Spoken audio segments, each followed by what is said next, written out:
안녕하세요. 예. 네, 시작해볼까요? 네. 예. 한 가지는 최근에 이제 네. 윤 대통령이 총선용 개각을 했잖아요. 그쵸. 우리는 이건 뭐 아무렇지도 않게 생각을 해요. 네. 근데 장관이 돼서 1년 이제 윤 대통령 재임 기간이 지금 이제 한 1년 반 됐거든요. 네. 예, 그러니까 뭐 인사청문회하고 어쩌고 하면 장관 된 지 이제 1년 만에 지금 거의 과반이 바뀌는 거거든요. 네. 근데 이게 다른 나라에 없는 짓이에요. 이걸 너무 당연시 생각을 하잖아요. 네. 다 장관들은 수상이나 대통령하고 임기를 같이 가죠. 네. 근데 지금 1년 만에 무슨 일을 할 수 있겠어요? 단기간에 할 수 있을 만큼 우리나라에, 그러니까 우리가 지금 원하는 거는 상당히 힘든 국정 개혁이잖아요. 그죠? 경제 개혁이고 그런 건데, 하나는 아무 일도 하지 못하고 나간다는 거거든요. 그리고 임명하는 과정도 보면 장관한테 기대가 별로 없어요. 요번에도 임명된 분들 보면 대통령이 그분들한테 무슨 중요한 개혁을 하라고 미션을 주고 임명하는 것 같지가 전혀 않아요. 그죠? 네. 그러면 누가 일을 하고 있냐? 이거 그냥 사실은 누가 장관이 돼도 상관없다는 얘기는 공무원들이, 관료들이 계속 나라를 지배하고 있다는 얘기가 되는 거죠. 네. 또 하나의 문제는 뭐냐면 이 장관 자리를 국회의원 되기 위한 자리로 지금 활용하고 있는 거잖아요. 그리고 선거에 이겨야 되니까 지명도 있는 장관을 만들어서 하는데, 이렇게 이들이 대거 몰려 나갈 수 있는 건 이제 공천제도라고 하는 거거든요. 네. 그렇게 해서 되면 대통령한테 신세진 국회의원들을 만드는 거잖아요. 그렇죠. 그러면 우리 지금 헌법에게는 지금 3부가 의회는 원래 행정부를 견제해야 되는 일인데, 이제 그 대통령한테 신세지는 국회의원들을 양산하는 게 되죠. 예, 그래서 이거는 지금 우리는 그냥 늘 그래왔으니까 당연한 것처럼 하고 있는데, 지금 저 재임 1년도 길게 잡으셨어요. 예. 지금 박문규 산업 그 자원부 장관 같은 경우도 지금 이제 개각 대상에 연말에 포함될 거라고 하거든요. 예. 올해 9월에 취임했어요. 예. 그리고 장미란 문체부 차관도 차출될 거라는 얘기 나오는데 올해 7월에 그러니까 됐거든요. 지금 이게 이제 관료들이 지배하는 나라라는 거거든요. 그러니까 개혁적인 건 이제 이런 정부 하에서는 개혁적인 일은 이루어질 수가 없어요. 관료들은 모험적인 일 절대 안 하거든요. 네. 그래서 지금 제가 맨날 비판하는 게, 도대체 정권 교체한 거가 경제 운영에서 무슨 차이가 나냐. 아주 작은 차이들 외에는 없다는 거죠. 그런 이유는 뭐냐면 그때 쭉 그 관료들이 했던 거거든요. 지금 경제가 잘 운영되고 있다고 생각하시는지 모르겠어요. 근데 왜 이번 정부가 경제 아젠다가 없냐. 인수위 시절에도 지금 요번에 경제부총리로 지금 임명된 최상목 경제수석이 그때도 들어와서 인수위를 꽉 잡았거든요. 그래서 네. 외부에서 이렇다 할 새로운 혁신적인 아젠다를 못 집어넣어서 인수위 안철수 의원의 무능도 있지만 인수위가 국정 아젠다를 발굴을 못한 거예요. 그런데 지금 인수위 꽉 잡고 있다가 경제수석 딱 있다가 또 이제 경제부총리 되면 지금까지 경제가 잘 돌아가고 있다고 대통령이 생각하는 거잖아요. 그죠? 예, 이게 이제, 그리고. 지금도 꽃샘 추위니까 곧 꽃이 필 거라고. 예, 그러니까 외부 환경 탓만 하는 거예요. 내부에 우리가 할 일이 있다라고, 생각지 네. 않아요. 관료들의 이제 습성이죠. 그 다음에, 그러면 이렇게 장관이 단기에 계속 바뀌면 대통령이 그립을 딱 잡고 개혁 과제를 주도할 만한 능력이 있냐? 지금까지 네. 봐서는 없잖아요. 윤 대통령이 죄송한 말씀이지만 경제에 대해서 제가 얼마 전에 고위 관료를 만났어요. 그랬더니 네. 이런 얘기를 해요. 그냥 우리 대통령들이 역대에 박근혜 대통령, 문재인 대통령, 윤 대통령 다 경제 모르는 사람들인데, 앞에 두 사람은 자기가 모르는 걸 알기 때문에 아무 말도 안 했는데, 이 양반은 자기가 모르는 것도 모르니까 막 얘기를 한다. 더 위험하거든요. 예, 모르시는 분이에요. 그런데 우리 국정과제를 주도를 그럼 누가 하느냐는 거예요. 지금 무슨 국힘당에 있는 것도 아니고, 대통령실에 있는 것도 아니고, 장관들은 저렇게 단기간에 하고, 이거는 장관을 다른 나라에서 임명하게 되면 불러서 내가 임기 중에 하고 싶은 국정과제가 이거다. 당신 이거 해줄 수 있냐? 이렇게 해놓고 요즘같이 복잡한 세상 글로벌 시장에서 1, 2개월에 해결할 수 있는 일 없잖아요. 국민을 설득하고 이해 집단을 설득해야 되고 이 과정이 얼마나 지난한 과정인데 네. 그러다 보니까 지금 전부 깨작 하는 것만 있고 이런 눈에 띄는 일이 없으니까 국민들 볼 때 하는 일이 없는 정부처럼 보이는 거예요. 그러니까 네. 이제 비판적으로 보는 분은 맨날 외유만 다닌다 이제 이러고 있는 거잖아요. 그래서 우리가 이 지금 우리나라의 대통령제가 저 장관들을 국회의원 만들어주는 정치용으로 쓰고 실제 장관한테 미션도 안 주고 이거는 정말 근본적으로 잘못된 건데 이거에 대해서 아무런 생각이 없이 이제 아예 관습화돼서 당연한 것처럼 여기는 것 같아요. 그래서 체념 단계 같기도 하고 그렇죠. 네. 이 조선일보의 우리 조영래 기자라는 분이 부국장이라는 분이 좋은 글을 썼는데요. 이게 지금 이제 정치의 계절, 선거의 계절이 되니까 여기저기서 선심공세가 많이 있어요. 네. 제가 어제 국회 앞에 이렇게 지나가는데 온갖 현수막이 다 걸렸어요. 뭐 민노총이 노란봉투법 그거 거부권 철회하라는 시위서부터 다 있는데 그 박근혜 대통령 팔이 많이 했던 우리공화당 그 보수당이라고 내거는 거죠. 네. 거기에 걸린 현수막이 뭐냐면 노인 기초연금 50만 원을 올려주고 반값 아파트 청년 반값 아파트 100만 원 건설해 주겠다 뭐 이런 거예요. 그러면 네. 그게 무슨 보수 정당이에요? 그 민주당하고 합당화도 되겠더라고요. 그런 공약을 내거는 거 보면 우리나라에 네. 이 선심공세하고 이 포퓰리즘 하는 데는 이게 뭐 보수 진보가 없어요. 네. 이 지금 지방공항에 이제 15개가 있거든요, 우리나라에. 네. 근데 이제 그 5개, 제주, 김포, 뭐 청주, 부산, 김해인가요? 김해하고 뭐 해가지고 5개만 지금 정상 가동이 되고 10개는 회생 불능의 만능 적자거든요. 예. 그 지난 연간 한 1,000억씩 적자가 나요. 지방은행에서, 공항에서. 네. 활주로 활용률이 적자 공항들은 4.5%고 2% 미만도 5곳이나 되고 하나가 이 실권일 때 지은 무안공항은 0.1%라서 택시 기사들도 출구 입구를 모르는 공항이에요. 유명한 그런데 얘기죠, 공항은. 지금 가덕도를 비롯해서 대구 신공항 해가지고 지금 지자체가 8개의 신공항을 또 만든다는 거예요. 공항을 만들려면 무슨 다른 나라처럼 경비행기를 개인들이 자유롭게 소유할 수 있는 무슨 그런 것부터 만들어 놔야 되잖아요. 그죠? 네. 그런데 우리나라가 이 인구 밀집 도시가 많이 있고 또 북한 때문에 자유롭게 항공을 이렇게 자유를 이렇게 함부로 못 주거든요.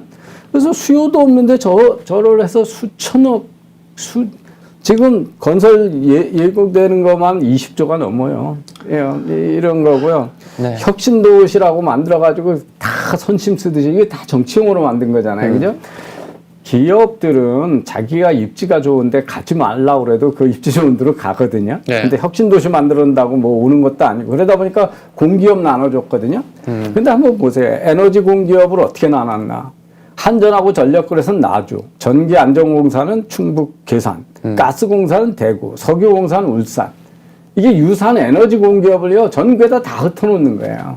그렇죠. 이게 이러니까 무슨 이게 지방 무슨 균형 발전에 무슨 도움이 돼서 거기 이 인구 중에 14%만 수도권이 글로 간 거고 하나도 그 인구 분산 효과도 없거든요. 그리고 이렇게 되면 이제 다른 도시들도 다 우리도 하나씩 떼달라 그러죠. 그래서 지금 비혁신 도시에 있는 30여 군이 공공기관 또 쪼개달라는 거예요. 예. 이게 무슨 이게 그쪽에 공기업 가봐야 무슨 세금이 더 거치는 것도 아니고 도움도 안 돼요. 그죠? 그런데 이제 이런 일들을 하는 거예요. 지금 이게 또 이번 총선에서 무슨 짓들을 할지. 자, 이 기사 한번 볼까요? 또 이런 게 또 흘러나옵니다, 여러분. 윤 대통령이 부산은 이제 시작이다. 마구 쏟아붓겠다는 겁니다, 부산에. 엑스포 지금 불발 달래기 나선다. 뭐 이건데. 그럴 수밖에 없을 거예요, 정치적으로. 네. 지금 부산을 국제금융과 첨단산업 거점으로서 육성하겠다는 의사를 다시 한번 밝힐 예정이다라는 겁니다. 그러면서 가덕도 신공항 건설, 북항 재개발, 산업은행 이전 등등을 엑스포 유치 실패와는 무관하게 차질 없이 추진해가겠다 하면서 부산은 이제 시작이야. 더 못 삼킬 정도로 지금 뭐 먹여주겠어. 이거죠. 큰 아주 정말 창피한 유치 실패를 했잖아요. 그죠? 예. 그랬는데 이 실패는 뭐 도대체 정부가 이 올바른 윤 대통령이 올바른 정보를 접하고 있느냐를 근본적으로 이제 의심하게 만들었던 거고요. 거기서 열심히 뛰던 분들이 뭐 발표하기 1, 2주 전에도 저한테 50대 50 승률이 있다 이런 얘기하고 했었으니까요. 그러니까 근데 이게 기본적으로 사람이 욕심을 부르면 이제 실상이 안 보이는 거죠. 이게 지금 그 총선용으로 사람들한테 이제 할 거라고 그랬어요. 그리고 또 이제 재벌 총수들 동원했는데 재벌들한테 그 K재단, 미르재단에다가 지원했던 걸 다 잡아쳐놓고 그래서 기업들이 이제 기부금 같은 거 총수가 결정 못하게 하고 사실은 기업들은 좋은 거예요. 그래 놓으니까 옛날에 다 이게 준조세로 거뒀던 것들이거든요. 그래서 저는 지금 그렇게 해서 다 감옥 갔다 온 이 현대차, 삼성이 과연 이거 유치하는데 옛날에 이건희 회장이나 정주영 회장이 하는 것처럼 사우디에 대응하는 뒷돈 주고 이런 일을 했을까? 못했을 거라고요. 전혀 못했을 거예요. 그런데 그 바쁜 총수들이 동원해가지고 1년 내내 끌고 다니면서 한 결과가 이거잖아요. 그죠? 예. 근데 이제 저런 거예요. 이제 뭐 그러니까 그쪽 민심 달래려면 이제 거기 도시 재상하고 업그레이드한 거 계속 투자해주겠다 이래야 되는 거죠. 예. 그런데 이제 아까 보면 근데 이게 들어가서 도시가 좋아지냐? 그리고 지방 균형 발전이 되냐? 그렇게 쉬우면 뭐 어느 나라가 지방 균형 발전? 그 가장 대표적인 그 오래된 거짓말이 부산을 금융허브로 만든다는 거예요. 서울도 아시아 금융허브가 안 돼요. 서울도 경쟁력이 없습니다. 그래서 싱가포르하고 상해하고 북경하고 홍콩하고 거기를 이길 우리가 어떻게 경쟁력이 있어요. 금융허브는 뭐 금융기업 몇 개 들어간다고 금융허브가 되는 게 아니잖아요. 아니 관치금융을 그렇게 철저히 하면서 어떻게 금융허브를 만들어요? 국제적인 금융허브를 만들기는. 이런 거짓말들을 왜 자꾸 하냔 말이에요. 그냥 국가 자원의 막대한 낭비거든요. 그리고 이제 이런 거 유치할 때마다 그 지자체나 거기에 관변 학자들이 이거 저스피케이션을 하고 경제 유발 효과가 얼마 있다 이런 얘기 하잖아요.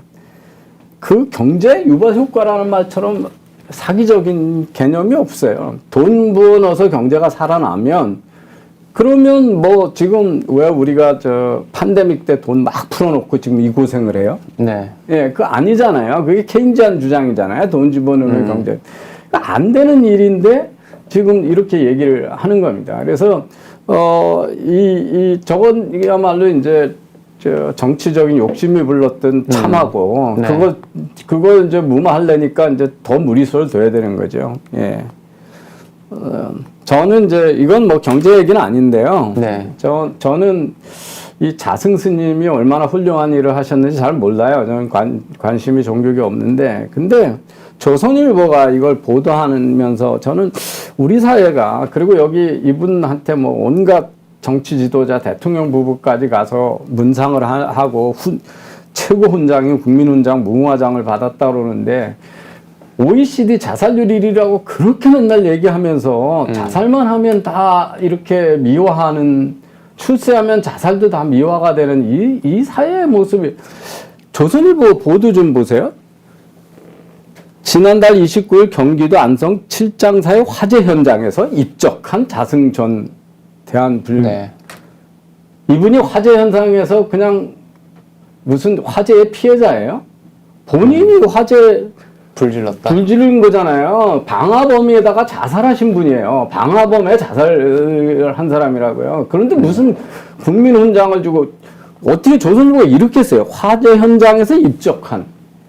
마치 입적과 화재가 아주 무관했던 것처럼 이렇게 얘기를 하잖아요. 이런 것도 나라가 제정신이 아닌 거예요. 이게 정상이 아닌 거예요. 이게. 예. 그러면서 무슨 자살률 1위를 탓하고 그러죠. 네. 예. 이거 좀 이제 우리나라 막간에 얘기를 잠깐 다루셨고. 잠깐 나왔고요. 네. 미국 경제 흐름에 대해서 조금 보겠습니다. 미국이 지금 3분기 경제 성장률이 5%가 성장을 하면서 상당히 깜짝 놀랐고요. 한국하고 너무 다른데.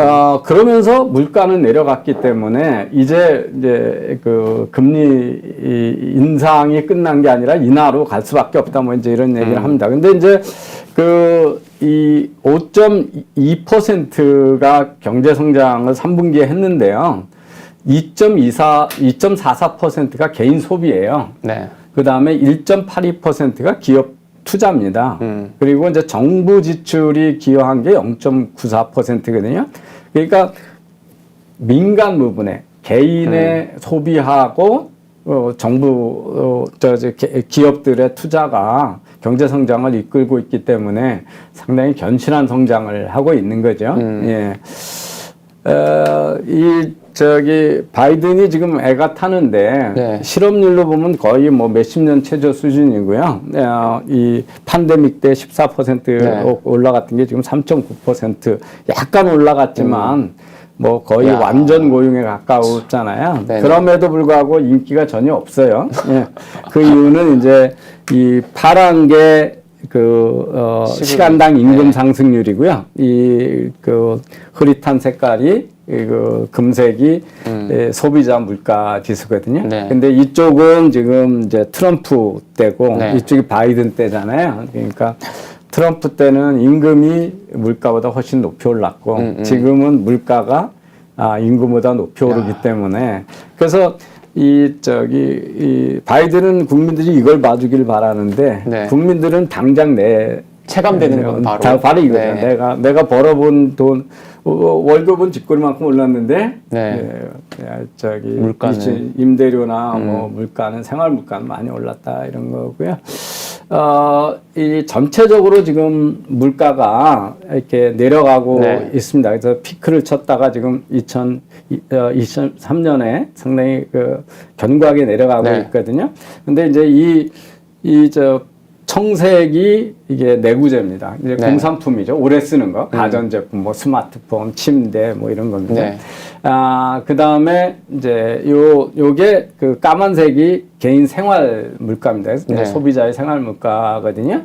예, 그것도 잘 내려가는데 이제 지금 제일 안 내려가고 있는 게 서비스 산업입니다. 이게 이제 서비스 산업이 이렇게 되면서 지금 전체 물가가 공산품은 지금 팬데믹 이전에 비해서 마이너스로 이미 내려갔거든요. 예, 그래서 이제 우리나라 수출 같은 수출 주도 국가들이 어려운 이유가 이거예요. 지금 공산품 가격은 팬데믹 이전으로 다 내려갔는데, 예, 이제 그래서 이제 서비스 쪽이 지금 가격이 잘 안 내려가고 있거든요. 예, 그래서 이 줄을 보시면 이제 서비스나 그 다음에 옷이나 신발. 그 다음에 이제 식품. 이게 지금 물가를 주도하고 있거든요. 네. 이게 이제 팬데믹 보복 소비예요. 여행 가고, 하고 뭐, 이런 것들이 다 서비스 소비 쪽이고, 엔터테인먼트 이런 쪽이잖아요. 그 다음에 이제 옛날에 옷 안 팔리고 신발 안 샀거든요. 집에만 계속 있었으니까. 네. 외출 많아지니까 이쪽이 수요가 많아지는 거죠. 예, 반면에 이제 그때 외출 안 하고 공산품에서 온라인으로 많이 샀던 쪽들이 이제 가격이 많이 떨어지고 있습니다. 예, 그래서 특히 이제 가전이나 이런 쪽이 많이 떨어지고 있고요. 자동차는 한동안 미국에서 자동차가 물가를 주도했었는데 자동차는 아직도 가격이 들떨어져 있습니다. 그래서 여기 보시면 재고가 이 매출액 대비 재고가 얼마나 있냐 하는 거거든요. 그리고 보면 재고가 있다가 쭉 떨어져 가지고 재고가 없었잖아요. 그래서 네. 이제 재고가 조금 올라오고 있는 중인데 아직 이 팬데믹 이전으로 못 올라가고 있거든요. 네, 그래서 이게 이제 자동차 가격을 높게 유지하고 있는 배경이고, 그래서 현대하고 기아차가 지난해 수출로 한 71조를 벌어들였거든요. 그래서 우리나라 전체 수출의 한 9%를 이 한 그룹이 담당을 했어요. 근데 이제 이게 그래서 역대 없는 이익을 달성하고 있는데, 뭐 현대 기아차가 잘하고도 있지만 이 전체적으로 자동차 가격이 높은 데다가 또 환율이 1달러 벌어오면 옛날 1,100원이던 게 지금 1,300원 이렇잖아요. 그래서 그 환율하고 높은 자동차 가격, 그거가 지금 현대기아차가 이익을 어마어마하게 많이 내는 배경이 되고 있습니다. 네. 근데 이제 주가는 잘 안 오르고 있죠. 그렇죠. 그 마이너스로 막 출렁거리고 내려갔던 미국의 그 저기 기업들 이익이 플러스로 지금 이제 3분기에 1.114%, 그러니까 전분기에 비해서 이익이 이렇게 플러스로 반등을 했거든요. 그래서 이제 기업들이 이익이 많이 남기 시작을 하니까 이익이 증가하고 있거든요. 이게 이제 그 금리가 많이 올랐으니까 금리 비용이 높아진 데다가 그 미국이 아까 보시면 소비가 왕성하다고 그랬잖아요. 그러니까 원래 이 팬데믹 보조금 없어지고 금리 많이 올라가고 불안해지면 소비가 줄을 거라는데 견고하잖아요. 그러니까 기업의 이익이 나쁘지 않고 또 이 선제적으로 구조조정을 많이 했거든요. 나빠지는 쪽에서. 그러다 보니까 이제 플러스로 하니까 이 기업이 이렇게 되면 이제 많은 대량 해고나 또 해고의 이유도 없고 사유도 없어지고 투자도 더 활발하게 지니까 앞으로 경제가 리세션으로 가지 않을 거라고 하는 이제 신뢰를 주고 있는 거죠. 그래서 구조적의 자유를 주는 게 얼마나 중요한가 이렇게 어려웠을 때 한국하고는 너무 사실 먼 얘기인데 그러니까 우리는 해고의 자유가 없기 때문에 여러분 어제 오늘이죠. 그 월스트리트저널의 큰 뉴스도 그 음원 스트리밍하는 회사로 미국에서 제일 큰 회사가 스포티파이인데 거기가 이 세 번째 일자리 이제 소위 해고를 하거든요. 근데 이제 그 인력의 17%를 이번에 내보낸다. 뭐 이제 이런 보도가 나오겠습니다. 그래서 그 팬데믹 와중에 집에 이제 그 미국 사람들 가난한 사람들이 어떻게 됐나를 보는데요. 이 2019년에 비해서 2021년에 그 팬데믹이 시작 전하고 끝날 때 하고 퓨 리서치 센터라는 데서 가계 자산이 어떻게 되고 있나를 보면 이제 12만 8천 불에서 16만 6천 불로 자산이 늘었잖아요. 그죠? 예. 그래서 이게 이제 그 미국을 자산을 4등분으로 해서 하위 제일 25%는 이제 가난한 계층을 보는 거네. 그 하위 20%는 순자산이 빵원이었는데 500불 가지고 계세요. 그러니까 미국의 25% 가계는 순자산이 없어요. 하나도 없어요. 그러니까 빚 빼고 나면 없는 거죠. 예. 그 다음에 이제 상위 제일 위에 25%는 순자산이 26만 불에서 31만 불로 이렇게 되고요. 세 번째. 그 다음에 제일 이제 우회 부자들은 108만 불에서 125만 불로 자산이 전부 늘었죠. 그래서 보시면, 제일 하위 25% 가난한 미국인들을 인종별로 보면 백인이 이제 23% 자산이 늘었고요. 이 흑인들은 이제 마이너스 10,000불에서 마이너스 2,500불로 빚이 많이 줄었어요. 그렇죠? 히스패닉은 한 뭐 500불에서 제로로 했고요. 제일 많이 늘어난 쪽은 그 2,500불 정도였다가 지금 그 10,000불 가까이 되는 아시안 계층이 43% 증가했습니다. 그래서 팬데믹 요 와중에는 빈부격차가 축소됐어요. 이게 이제 돈을 잘 벌어서가 아니고 이때 보조금을 많이 줘서 그런 거거든요. 예. 그래서 이제 이렇게 많이 줄었다는 네. 걸 보여주시는 것. 다시 이건 아까는 퍼센티지로 보여진 거, 여기 이제 실제 금액이 그렇습니다. 19년하고 21년에. 예, 그렇습니다. 그래서 지금 이제 어떻게 변하고 있냐면, 네.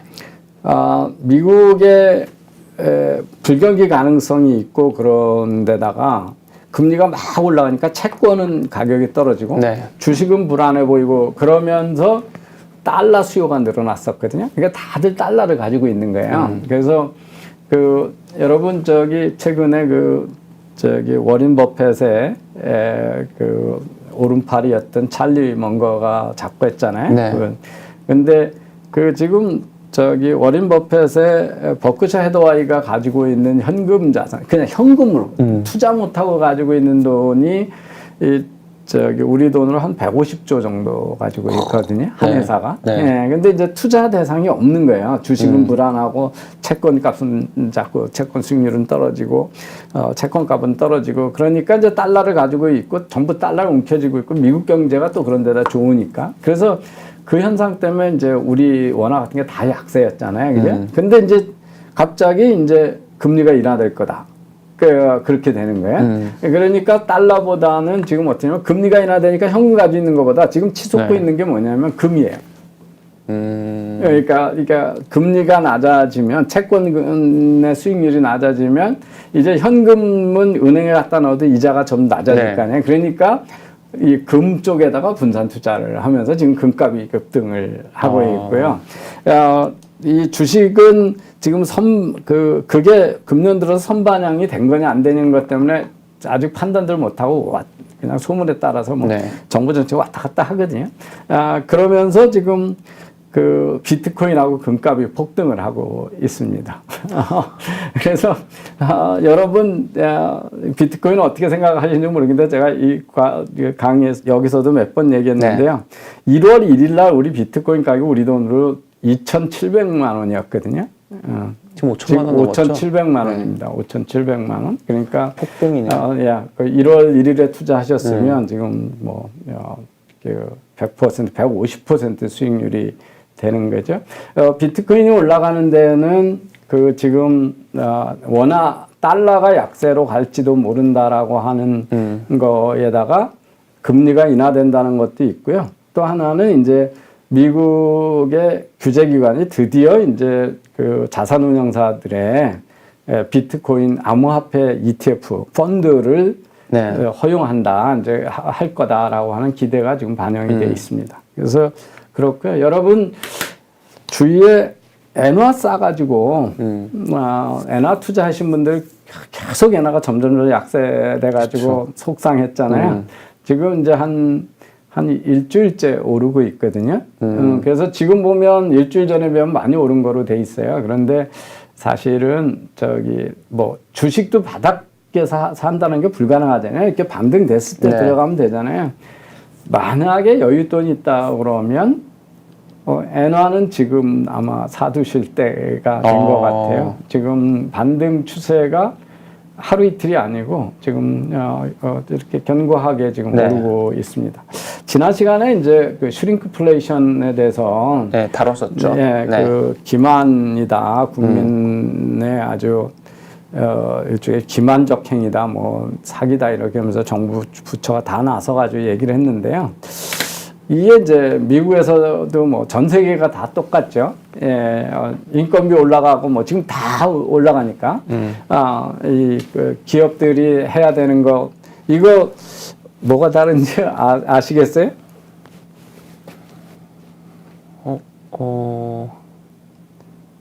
이거 그냥 우리 냅킨이거든요. 네네. 예, 이제 98장 들어든 게 90장 들어간 거.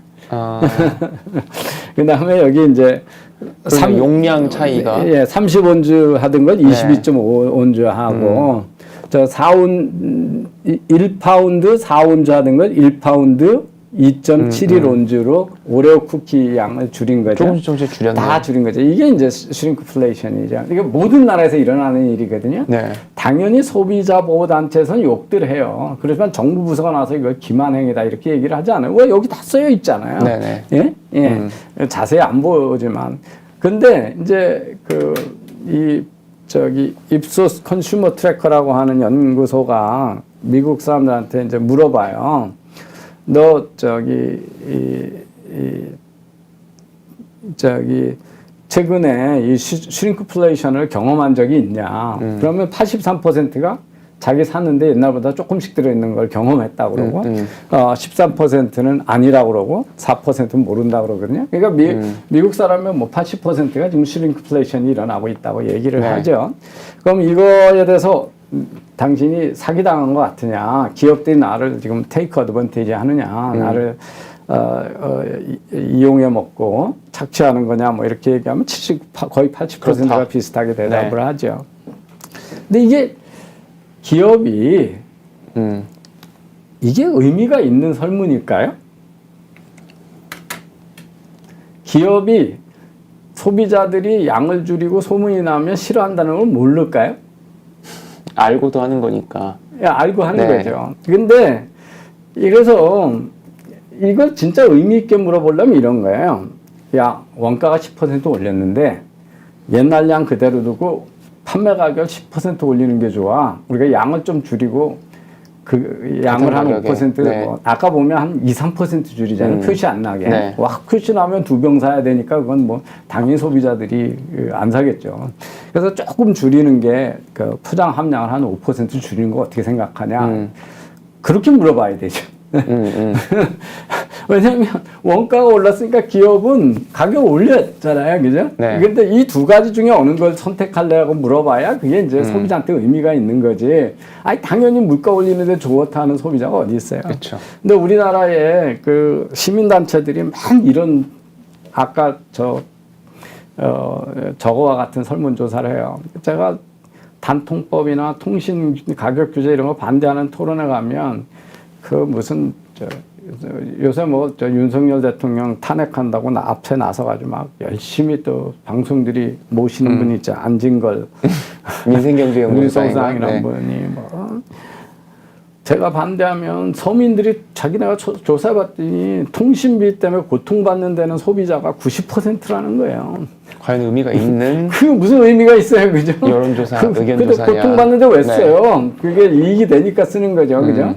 그래서 이런 걸 가지고 선동하면 경제학적으로 의미가 없는 거거든요. 네. 예, 그래서 이제 그런 얘기를 드렸고요. 네. 이제 윤 대통령이 타운홀 미팅하면서 무슨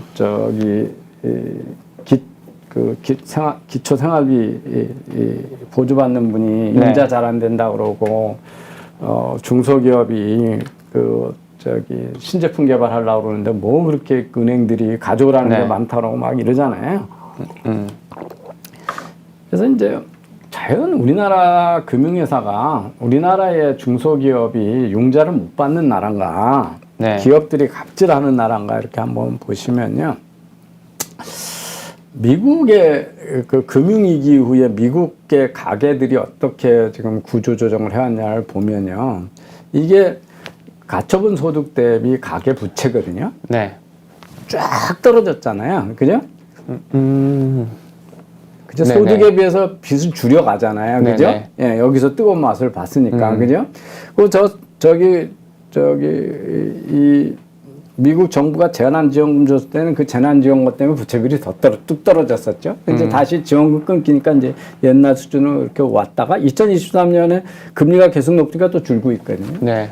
이거 하려고 금리 높이는 거거든요. 그러니까 금리 높인다는 게 고통을 주겠다는 거잖아요. 네. 그래서 이 기회에 가계구 기업이고 빚을 줄이고 재정 건전화를 해라 이런 얘기잖아요. 그죠? 예, 그게 금리를 높이는 이유예요. 근데 금리를 높여도 고통이 없이 대출을 막 해주면 지금 이제 그 큰 금액을 대출을 안 해주니까 마음대로 쓸 수 있는 게 뭐냐면 신용카드예요. 미국의 신용카드는 우리하고 다르잖아요. 우리는 이제 쓴 거를 원칙적으로 할부금융 아닌다면은 다음 달에 다 갚는 건데 미국은 최소만 갚고 그걸 빚으로 계속 끌고 가거든요. 신용카드의 잔액, 갚지 않은 잔액을 보시면 쭉 올라가고 있어요. 이거 미국 거죠, 이거? 네, 미국 거예요. 그러니까 이게 뭐냐면 딴 데서 이제 큰 대출을 안 해주는 거예요. 그러다 보니까 자유롭게 쓸 수 있는 그야말로 신용 대출은 신용카드밖에 없으니까 신용카드가 이렇게 올라가요. 지금 이제 미국의 기업들이 채권 발행이 어려워지죠. 예, 그러니까 지금 저렇게 보시면 2020년부터 채권 발행이 쭉 줄어들고 있잖아요. 네. 그래서 기업도 구조조정하는 거거든요. 예, 빚 내기 어려운 거죠.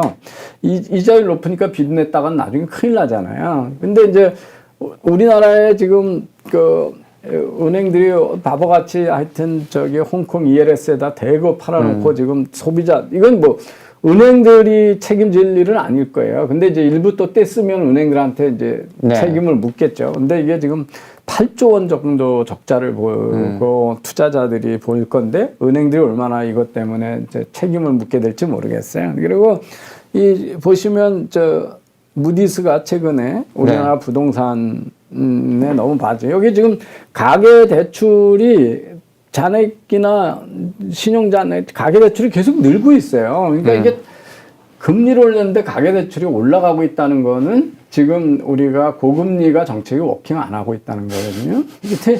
이 이유가 뭐냐 하는 걸 보시면 이걸 알 수가 있어요. 여러분, 정부가 은행들이 대출 안 해주니까 서민들을 위해서 은행들이 대출해 주는 거에 대해서 신용보증을 해줘요.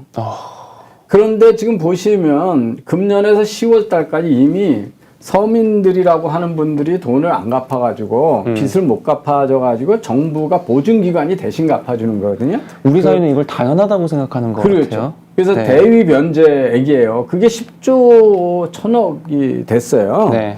이제 어떤 거냐면 우리나라에 지금 이런 정부가 개인이나 기업들의 대출을 보증해주는 보증 수수료 조금 받고 보증해주는 기관이 13개나 있거든요. 공공기관이. 네. 이제 대표적인 게 이 주택도시보증공사라는 데가 전세보증금 보증해주는 거예요. 전세보증금 대출. 네. 근데 이제 지금 우리나라 요새 사회적 문제가 전세 사기잖아요. 그러니까 많은 사람들이 전세금을 못 돌려받으니까 그 전세금으로 빌렸던 사람들이 은행에서 못 돌려주는 거죠. 네. 그걸 여기가 다시 다 갚아주는 거예요.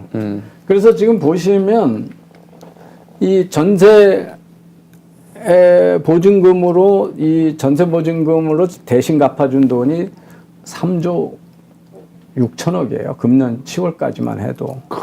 신용보증금이 소상공인 대출 보증에서 갚아준 게 1조 8천억이에요. 네. 이게 10월 달까지니까 이제 연말까지 가면 2조 확 넘어가는 거죠. 그 기간에 이제 지역 쪽에서도 한 5천억 이상 변동해주거든요. 네. 그러니까 이게 이제 그럼 저 돈은 누가 갚아준 거예요? 결국 세금으로 국민이 갚아준 거예요. 네. 저거 조금 이따 논의 되지만 우리 행정전산망 낙후된 거에 그냥 연간 몇천억도 안 써도 되거든요. 근데 지금 남이 못 갚는 저 대출 대신 갚아준 게 벌써 10월 달까지 10조라고요. 그러니까 지금 돈을 어디다 쓸 거냐 하는 건데요. 지금 중소기업에 대출해준, 그러니까 기업 대출금 중에 중소기업의 대출 비중이 어떻게 되냐 보면 한국이 제일 높아요. 저 끝에가 한국이에요. 제일 오른쪽이잖아요. 예, 2020년에 보면 그게 얼마냐면 한 83%예요. 와. 그러니까 우리나라 요새 대기업들은 은행 가서 돈 빌릴 이유가 없어요. 현금이 남아 있는데 저축을 하지 왜 돈을 빌려요? 그렇죠. 이자 내가면서. 이자를 내가면서. 네. 그러니까 전 세계에서 OECD 국가 중에서 중소기업의 대출 비중이 가장 높은 나라예요. 그런데 무슨 갑질을 한다고 그래요? 그 다음에 못 사는 나라일수록 대기업하고 중소기업하고 신용도 차이가 크기 때문에 금리 격차가 크거든요. 네. 한국 여기 있어요, 여기. 중소기업하고 대기업하고 금리 차이도 없는 나라예요. 손꼽히게 적은 나라예요. 네.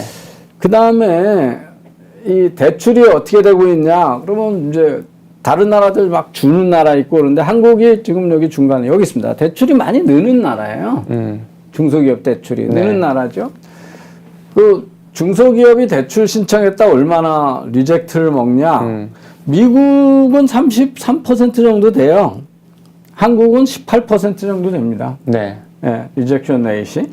저런 데는 안 내주니까 아예 신청하러 가지도 않죠. 그러겠네요. 이게 네. 의미가 이제, 네. 근데 정부가 중소기업 자영업자가 한 대출을 보증해주는 비중이 얼마나 되냐. 가져간 거 중에. 저 보세요. 선진국들은 스페인 제로, 영국 0.1%, 뭐 이래요. 네. 예. 그리고 프랑스가 많아서 1.5%가 안 되거든요. 우리가 얼마냐면 10%가 넘어요.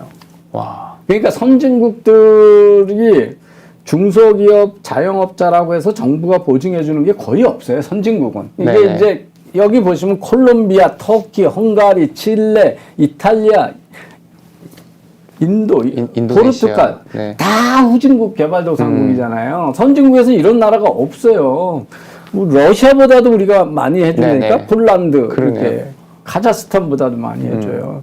그러니까 선진국은 다 1%거나 0%예요. 네. 예, OECD 국가 중에 대부분이 0%에 안 해줘요. 왜 개인이 자기 사업 때문에 빌리는 돈을 왜 정부가 보증을 해줘요? 몰랐네요, 이것도. 네. 이 정도군요. 개인이 네. 자기 집 저거 하려고 전세금 융자하는데 왜 정부가 보증을 해주냐고요. 그러니까 이게 이러는데 정부 은행 탓을 하는 거예요. 그러면 은행은 어떤 일이 벌어져요? 보세요. 돈이 있는데 주택담보대출 마음대로 못하게 하니까 좋은 것만 골라서 해주면 되잖아요. 네. 담보받는 거만. 그다음 위험한 대출은 정부가 다 보증해 주니까 그냥 정부 보증기금 중심으로 대출해주면 되잖아요. 그러면 내가 열심히 무슨 리스크 분석하고 무슨 할 이유가 있어요? 그러네요. 왜 은행들이 가격 경쟁을 안 하고 치열하게 안 사냐면 관치금융이 이렇게 만드는 거예요. 그러지 않으면 아주 이게 다 국민한테 또 넘기는 네. 거거든요. 그리고 국회의원들이나 대통령은 전부 중소기업 위해서 신용보증기금 늘렸다. 이런 거죠. 뭐 서민을 위해서 전세보증금 보증해준다. 이러면서 생색내는 거죠. 그 다 여러분들이 내는 거예요, 지금. 그러면서 행정전선망은 이제 뻥꾸 내는 거죠. 이게 우리 지금 뭐 이것저것 다 안 되고 불안하게 네네. 만들었잖아요. 예. 2013년에 제가 이거 반대하느라고 참 세미나 많이 다니고 여러 토론회 가가지고 싸웠는데 뭐 안 되더라고요. 그 소프트웨어 진흥법이에요, 이게. 소프트웨어 진흥법. 중견 중소기업을 육성한다 그러면서 자산 5조 원 이상 대기업에 대해서는 공공 서비스에 참여를 그러니까 진출 못하게 한 거네요. 못하게 한 거예요. 사업을 못하게. 저 당시 저 개정 당시 이제 토론하셨다는 거예요. 예, 엄청 반대하고 다녔어요, 제가. 네. 그런데, 그러니까 설계도 높고, 네. 개발했던 업체 중에 망한 데도 많고, 그러면서 지금 이런 일이 벌어진 거예요. 근데 이제, 이게 뭐, 여기, 문재인 정부 때도 지금과 같은 대규모는 아니었지만, 그 다음에 올해 3월에 법원 전산망도 마비가 됐거든요. 다 이게 중소기업체가 개발하는 것들이에요. 네네. 예. 그래서 이 우리나라가 얼마나 2013년부터 16년까지 소프트웨어 진흥법, 이게 어떻게 꼭 소프트웨어 진흥법이에요? 대기업을 못하게 하는 게. 잘하는 사람 처벌하는 게. 그래서 뭐 이게 공공기관 발주해서 대기업 못 들어오게 하고, 그 다음에 중소기업이 50% 이상 들어와도, 작은 거 들어와도 거기에 50% 이상이 중소기업이 들어와야, 컨소시엄에 들어와야 상생 점수를 만점을 주겠다 그래가지고 그렇게 하고, 뭐 하도급 비중을 몇 % 이상 하면 감점을 시키고, 그래가지고 50분의 이상은 하도급을 할 수 없다. 하고 분할할 수 없다. 근데 대기업의 역할을 잘못 알고 있는 거예요. 이게 건설공사도 그렇고 이 소프트웨어도 할 때 뭐 발주에 재발주하면서 이렇게 문제가 생긴다고 그러잖아. 아니에요. SI라고 우리가 얘기하는 시스템 인테그레이션. 여러 사람들 모아서 하는데 주관사는 그거에 대해서 재무적으로 법률적으로 내가 다 책임진다는 거거든요. 그러니까 그거를 하청을 해줘야 영세업자나 프리랜서도 먹고 살고 그래야 싸게 개발이 되잖아요. 빨리 개발이 되고. 그렇지만 책임은 내가 지고. 그러니까 대기업이 할 수 있는 그 대기업은 영속하니까 개발해 놓으면 계속 메인테넌스를 하잖아요. 네. 그리고 대기업이 개발한 시스템이 한번 죽으면 사회적으로 얼마나 몰매를 맞겠어요. 그죠? 그래서 역할이 다른 건데 그걸 그냥 똑같은 경쟁으로 보고 이렇게 대기업 거를 그 골목 대형 유통점 막으면 골목 시장에 사람들 간다 그 논리가 그래서 정부가 시장을 할당하려고 들면 이런 이제 비극이 벌어지는 거예요. 그래서 결국에 이번에 이렇게 되고 나서 대기업 참여를 검토한다 뭐 이런 보도가 나왔지 않았습니까? 예, 그래서 뭐 이제 지금 이제 뭐 그쵸? 700억 이상 이것도 이제 저런 그 시장을 할당하고 부당한 이게 우리 지금 뭐 화물연대고 무슨 저 진흥법으로 진흥법으로 들어가는 게 다 이런 거잖아요. 시장을 할당해서 누구 한쪽 편을 들어주는. 그러면 이제 없애면 될 텐데 이제 정치적으로 그렇게 못하니까 700억 이상만 이렇게 한다는 거예요. 근데 이 금액으로 쪼개는 게 얼마나 웃겨요. 소프트웨어 프로젝트를 묶으면 금액이 커지고 쪼개서 발주하면 작아지는 거잖아요. 그러면 이제 공무원들 상대로 가서 로비만 늘어나는 거예요. 아휴. 이럴 거 아니에요. 100억짜리 7개를 묶으면 700억이고 쪼개서 발주하면 소프트웨어를 뭐 쪼개서 발주를 왜 못해요. 소프트웨어가 한 덩어리가 아니잖아요. 그죠? 그러면 이거 어떻게 하냐면 대기업이 열심히 가서 대기업은 대기업대로 묶어서 발주해 주세요. 그러고 중소기업은 중소기업대로 쪼개서 발주해 주세요. 그런데 저런 게 이제 정치적으로 이게 틀렸으니까 하겠습니다. 이런 얘기를 못 하니까 자꾸 저렇게 꼼수를 부리는 거예요. 꼼수를. 예, 그렇습니다. 자, 이제 마지막 얘기를 하고 주말에 상당히 화제가 됐던 거였죠. NYT 컬럼이.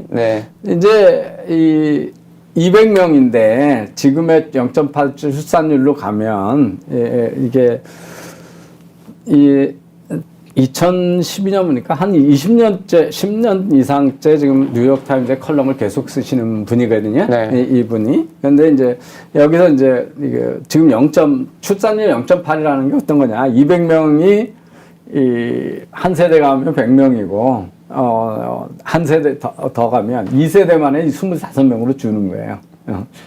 그러니까 이제 이게 이제 어린이 놀이터의 빈 그네죠. 예, 이렇게 했습니다. 근데 우리나라 보도가 이제 흑사병보다 더 급하게 소멸된다. 그리고 결론적으로 그러면 이제 저출산 대책이 없으니까 이민을 해야 되는데 유럽이 그 이민 개방했다가 지금 막 그 소위 진보 단적으로 보면 극우 정당들이 막 부상을 하잖아요. 사회 갈등이 심해졌잖아요. 그러면 한국이 그런 갈등을 감수하면서까지 이민을 개방해야 되는 아마 그런 어려운 게 직면하게 될 거다. 이제 그런데 원인을 이제 얘기하거든요.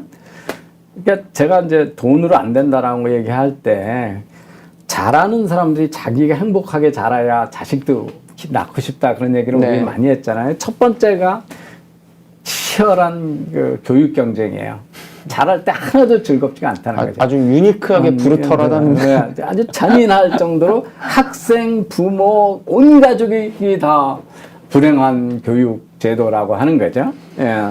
그 다음에는 두 번째는 이제 그 소위 이 아주 보수적인 문화적인 보수주의하고 근대화가 되면서 여성들은 막 페미니즘을 얘기하고 여권을 얘기하잖아요. 근데 사회적으로는 보수주의가 많으면서 그래서 그걸 용납 안 하니까 여성들이 극단적인 페미니즘으로 가고 남성들은 그거에 극단적인 페미니즘에 대해서 또다시 극단적인 하면서 성 갈등을 성 대결로 흘러가니까 결혼을 이게 적으로 보는 거잖아요. 그죠? 그게 이제 두 번째고 세 번째는 이제 이 사실은 우리 유교가 서구의 그 기독교적인 또는 유일신 사상만큼 패밀리 양육하고 번성하는 거에 대한 의무감을 덜 지우잖아요. 그래서 이제 이 소위 그 지금 소위 공자 유교 사상이 지배하는 사회가 다 출산율이 극도로 낮거든요. 예, 그래서 이제 그 이런 가족과 양육을 후손을 하는 서양의 그런 종교에 비해서 이제 이게 세 번째 이유고, 네 번째가 이제 한국이 인터넷 왕국이라는 거죠. 젊은 애들이 맨날 게임 하느라고 점점 저 게임 속에 빠져들고 이성 만나러 가는 일에도 안 한다. 이게 이제 네 가지예요. 이걸 보시면 한국의 극단적인 저출산은 무슨 교육비나 양육비가 아니라는 거죠. 그죠? 이게 이제 그쪽에서 보는 한국이 왜 다른가. 그리고 컬처로 보는 거잖아요. 컬처로 보는 겁니다. 그래서 이제 이게 시사하는 건 이제 뭐 하나는 이제 어려운 이민을 선택을 해야 된다라고 하는 거고요. 그러면 이제 뭐 우리는 어떤 사람을 받아들일 건지 고민이 되겠죠.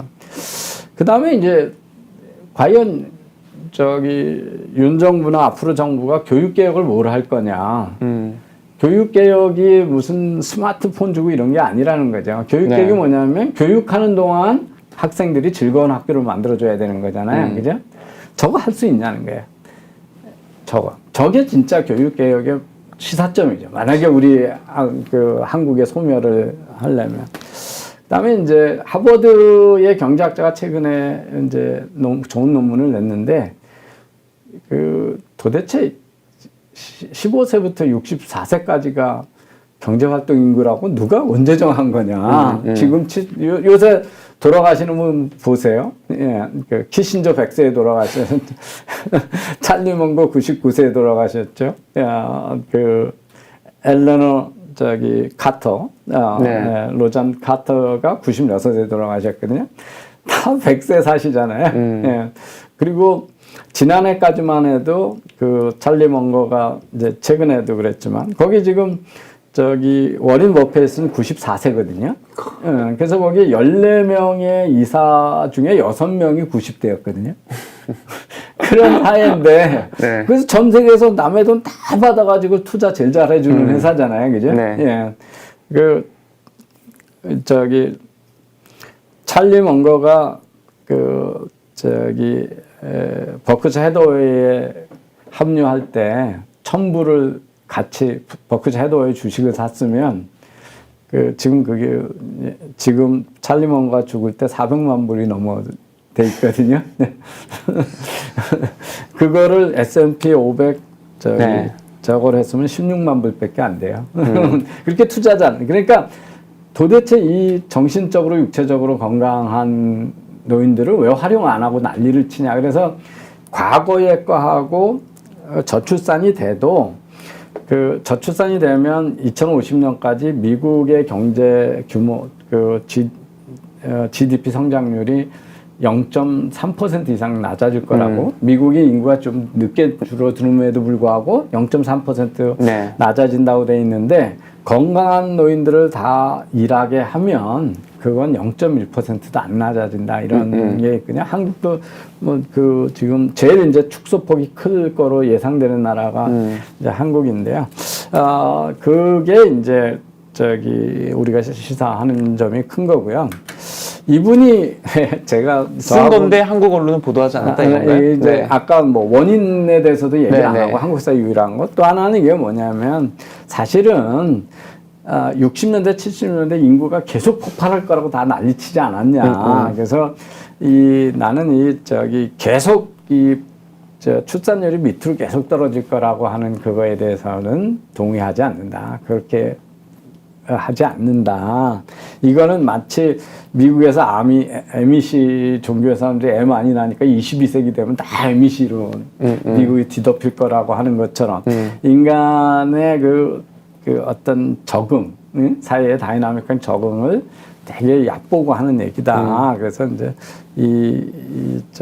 지금의 결국은 고출산율 쪽으로 긴 시간으로 보면 되돌아올 수밖에 없다. 이 얘기를 이제 네, 전제를 하고 쏙 빼고 없어진다고만 했네요. 그러니까. 그래서 한국도 네. 그렇게 해서 아까 2세대 가면 지금 뭐 그러니까 200명이 25명이 되면 2세대 후면 지금 5천만이 500만 될 거 아니에요. 그죠? 그러니까 옛날에 한국 정부도 그렇고 산하 제한 정책을 300년, 썼잖아요. 300년에 가면 우리나라 지금 3만 명밖에 안 남는다는 거거든요. 대한민국 인구가. 네, 그렇게 가는 건 아닌데 지금서 정신을 차려도 3천만까지 줄어드는 건 이제 피할 수 없는 거다. 80년대부터 지금 누적된 문제이기 때문에 네. 그 3천만이라도 지금은 이제 문제가 크다. 그러면 이민을 받아들여야 되는데 유럽에서 보는 갈등 구조를 한국이 껴안을 수밖에 없는 어려운 선택을 해야 된다 이렇게 돼 있습니다. 그래서 이런 얘기들을 안 하고 그냥 나라가 없어진다는 얘기만 한 것처럼 얘기를 해서 제가 네. 예, 보도를 설명을 해드렸습니다.